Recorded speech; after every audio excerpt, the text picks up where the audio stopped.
Shalom sahabat Aku dan Dia. Senang sekali saya Anis Priambodo dapat menjumpai Anda kembali pada hari ini. Pada perjumpaan kita kali ini saya ingin mengajak untuk membahas tentang Allah tempat perlindungan dan kekuatan.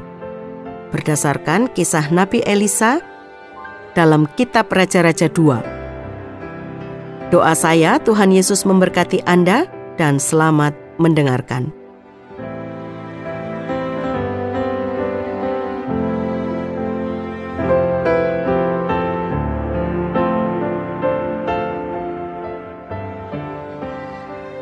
Sahabat Aku dan Dia, apakah kesan yang didapat ketika membayangkan istilah tempat perlindungan?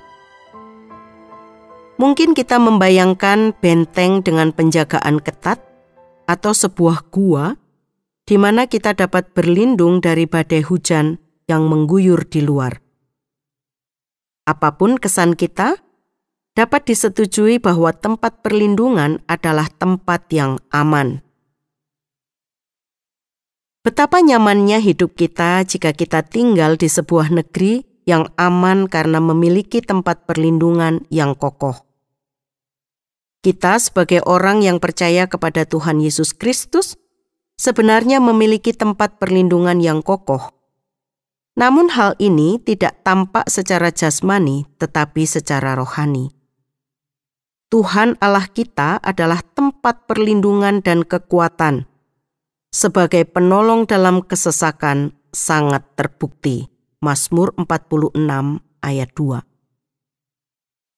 Ketika pemazmur menggambarkan Allah sebagai tempat perlindungan kita, yang dimaksud ialah bahwa Allah adalah tempat aman bagi kita ketika kita butuh perlindungan dari sesuatu. Mengenal Allah sebagai tempat perlindungan menumbuhkan kepercayaan kita di dalamnya. Kita tidak perlu takut akan situasi atau manusia yang mengancam kita baik secara jasmani atau rohani. Kita tidak akan menghadapi situasi yang berada di luar kendali Allah. Dan oleh karena itu, keadaan yang terbaik bagi kita ialah dekat bersamanya. Nama Tuhan adalah menara yang kuat.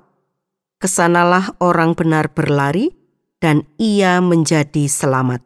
Amsal 18 ayat 10. Bagaimana kita dapat memahami akan hal ini? Bagaimana saya menjadikan Allah tempat perlindungan? Membayangkan memang mudah. Sebuah tempat perlindungan yang berlokasi di bumi. Namun bagaimana caranya menjadikan Allah yang tidak dapat kita lihat sebagai tempat perlindungan kita?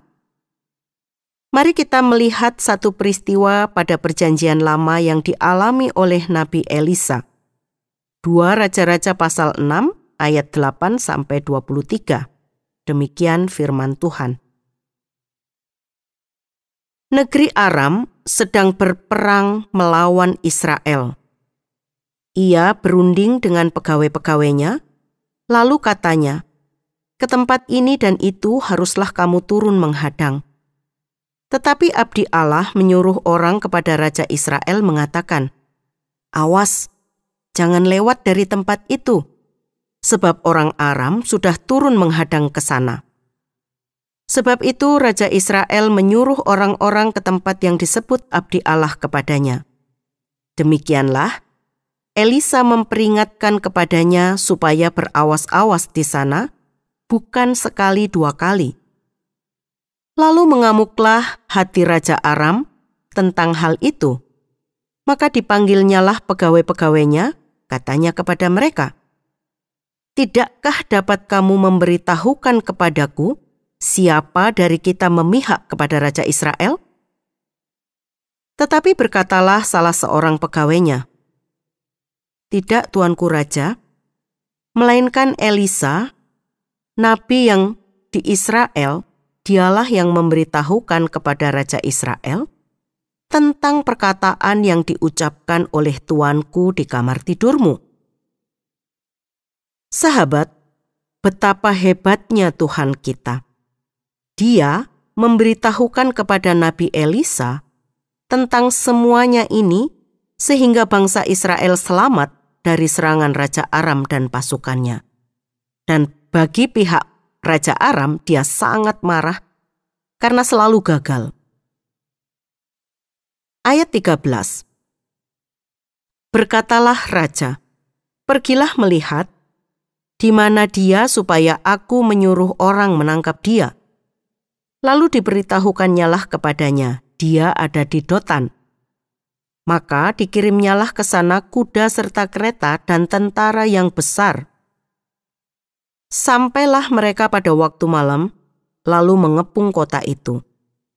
Ketika pelayan abdi Allah bangun pagi-pagi dan pergi keluar, maka tampaklah suatu tentara dengan kuda dan kereta ada di sekitar kota itu. Lalu berkatalah bujangnya itu kepadanya, "Celaka tuanku, apakah yang akan kita perbuat?" Ketakutan yang dialami oleh pelayan abdi Allah itu ketika menyaksikan kota yang sudah dikepung oleh tentara Aram.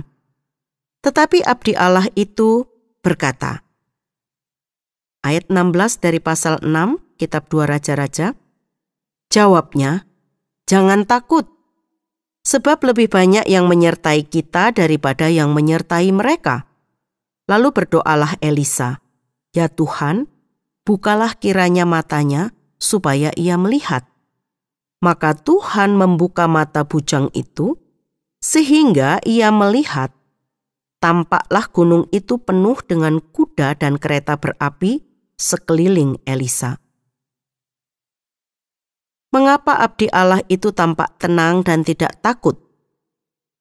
Sebab abdi Allah itu tahu bahwa Allah menjaganya dengan bala tentera yang sangat banyak. Lalu abdi Allah itu meminta kepada Tuhan agar membuka mata pelayannya untuk melihat tentara Allah dengan kuda dan kereta berapi. Sudah dapat dipastikan ketika pelayan abdi Allah itu melihat bahwa yang menjaga mereka melebihi banyaknya tentara Aram, ia merasa tenang. Ayat 18-23, ketika orang-orang Aram itu turun mendatangi dia, berdoalah Elisa kepada Tuhan, "Butakanlah kiranya mata orang-orang itu." Maka dibutakannyalah mata mereka sesuai dengan doa Elisa. Kemudian berkatalah Elisa kepada mereka, "Bukan ini jalannya dan bukan ini kotanya, ikutlah aku, maka aku akan mengantarkan kamu kepada orang yang kamu cari." Lalu diantarkannya mereka ke Samaria. Segera sesudah mereka sampai ke Samaria, berkatalah Elisa, "Ya Tuhan, bukalah mata orang-orang ini supaya mereka melihat." Lalu Tuhan membuka mata mereka, sehingga mereka melihat dan heran. Mereka ada di tengah-tengah Samaria. Lalu bertanyalah Raja Israel kepada Elisa tatkala melihat mereka, "Kubunuhkah mereka, Bapak?" Tetapi jawabnya, "Jangan. Biasakah kau bunuh yang kau tawan dengan pedangmu dan dengan panahmu? Tetapi hidangkan makanan dan minuman di depan mereka, supaya mereka makan dan minum, lalu pulang kepada tuan mereka. Disediakannyalah bagi mereka jamuan yang besar, maka makan dan minumlah mereka. Sesudah itu dibiarkannyalah mereka pulang kepada tuan mereka. Sejak itu tidak ada lagi gerombolan-gerombolan Aram memasuki negeri Israel." Sahabat aku dan dia, pengalaman dari pelayan abdi Allah ini dapat juga menjadi pengalaman kita. Mungkin di antara kita juga pernah melihat bahwa di sekeliling rumah kita dijaga oleh bala tentera Allah. Sebab Tuhan Allah kita memang memagari hidup kita, melindungi dan menjaga kita. Seperti pada awal tadi, Daud adalah contoh yang baik akan orang yang mengenal Allah sebagai tempat perlindungannya. Dalam beberapa kasus dalam kehidupannya, Daud melarikan diri dari orang yang ingin membunuhnya. Namun ia selalu mendapatkan perlindungan dari Allah. Pada Allah ada keselamatanku dan kemuliaanku, gunung batu kekuatanku. Tempat perlindunganku ialah Allah. Percayalah kepadanya setiap waktu, hai umat.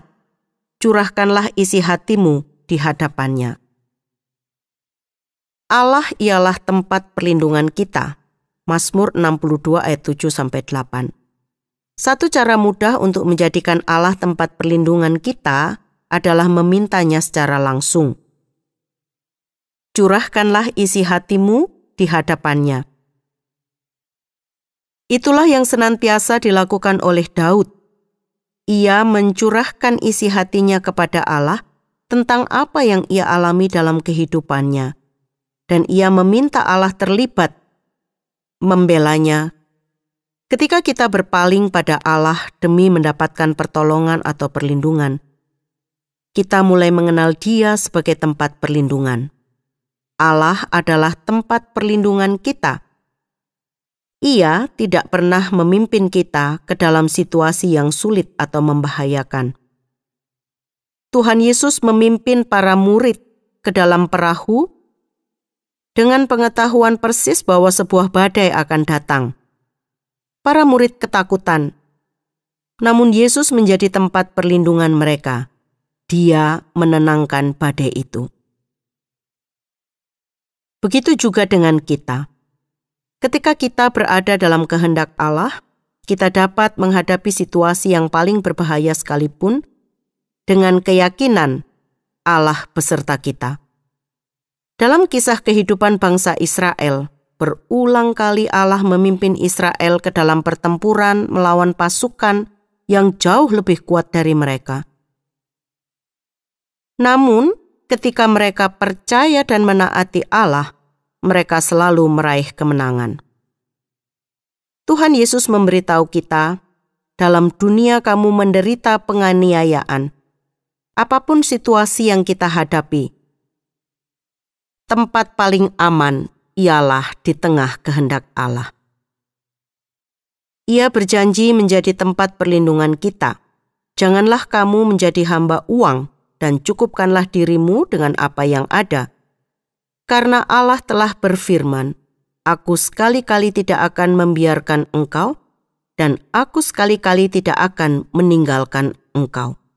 Sebab itu dengan yakin kita dapat berkata, Tuhan adalah penolongku. Aku tidak akan takut. Apakah yang dapat dilakukan manusia terhadap aku? Jadi betapapun pahit dan getirnya pengalaman hidup yang kita hadapi, janganlah menyerah. Allah beserta kita. Ia menguatkan juga menolong kita menghadapi pergumulan kita. Tetaplah bersandar kepadanya, satu-satunya sumber perlindungan serta kekuatan kita. Tidak ada seorang pun di dunia ini yang dapat melawan Tuhan. Tidak ada orang yang dapat mengusik dan melawan kita jika Ia yang perkasa mendukung, membela, dan melindungi kita. Allah adalah satu-satunya tempat perlindungan yang paling aman di seluruh alam semesta ini. Sudahkah Anda menemukan keamanan di dalam Dia dan tinggal di dalam Dia?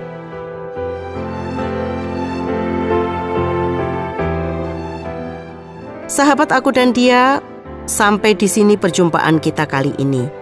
Bila Anda ingin membagikan kisah Anda atau Anda ingin memberi usul maupun pertanyaan, hubungi kami melalui SMS atau WA ke nomor 081 333 777 386 081 333 777 386. Saya Anis mohon pamit, sampai jumpa.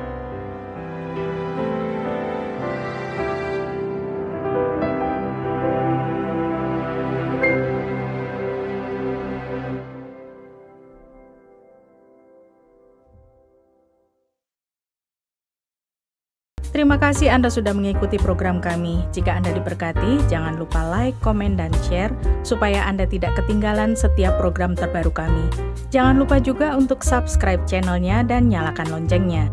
Jika Anda ingin mendukung pelayanan kami, bisa melalui rekening kami berikut ini, atau menghubungi kami di sini.